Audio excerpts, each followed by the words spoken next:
एका बाजूला सरकार आणि विरोधकांमध्ये आरोप प्रत्यारोप होत असताना तिकडे पुण्यामध्ये अजूनही घरगुती गॅस सिलेंडरच्या खरेदीसाठी लांबच लांब रांगा लागतात। पुण्यात घरगुती गॅस सिलेंडर खरेदी करण्यासाठी नागरिकांनी सकाळपासूनच मोठ्या रांगा लावलेल्या आहेत। घरगुती गॅस सिलेंडरचा तुटवडा नसून नागरिकांनी घाबरून न जाता रांगा लावू नये असं आवाहन कालच मुख्यमंत्र्यांनी केलेलं होतं।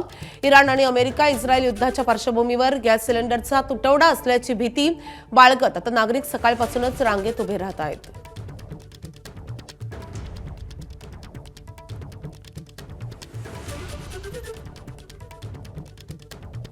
राज्याच्या प्रत्येक शहरात ग्रामीण भागात हेच चित्र सध्या पाहायला मिळतंय।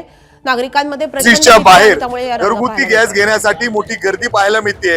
आता मी पुण्यातील सिंहगड रस्त्यावर असलेल्या पानमाळ्याजवळ आहे आणि इथं जर आपण बघितलं तर भले पहाटेपासूनच या ठिकाणी घरगुती गॅस घेण्यासाठी या सगळ्या लोकांची मोठी रांग आपल्याला इथं पाहायला मिळते।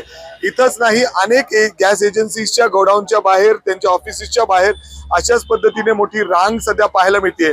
कालच मुख्यमंत्री देवेंद्र फडणवीस यांनी देखील पुण्यामध्ये सगळ्या लोकांना आवाहन केलंय की तुम्ही ऑनलाईन बुक करा गॅस, अशा पद्धतीने लाईनीत थांबून घेण्याची गरज नाही तर घरपोच होईल।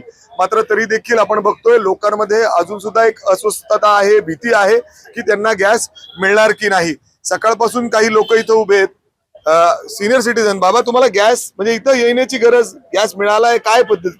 गेले 3 दिवस बाहेरनं स्वयंपाक आणायला लागतोय। आता बायको म्हणाली सकाळी 7 वाजता निघूया, 7 वाजता म्हणता म्हणता 8 ला आलो तरी 100वा नंबर लागला। गणेश मोहिते आपले इथले जे हे आहेत कामगार, त्यांनी सांगितलं 100 जणांना आता गॅस मिळणार आहे। देवेंद्र फडणवीस यांचे उपकार आहेत, ते सगळ्यांना हो देतो तरी म्हणतायत।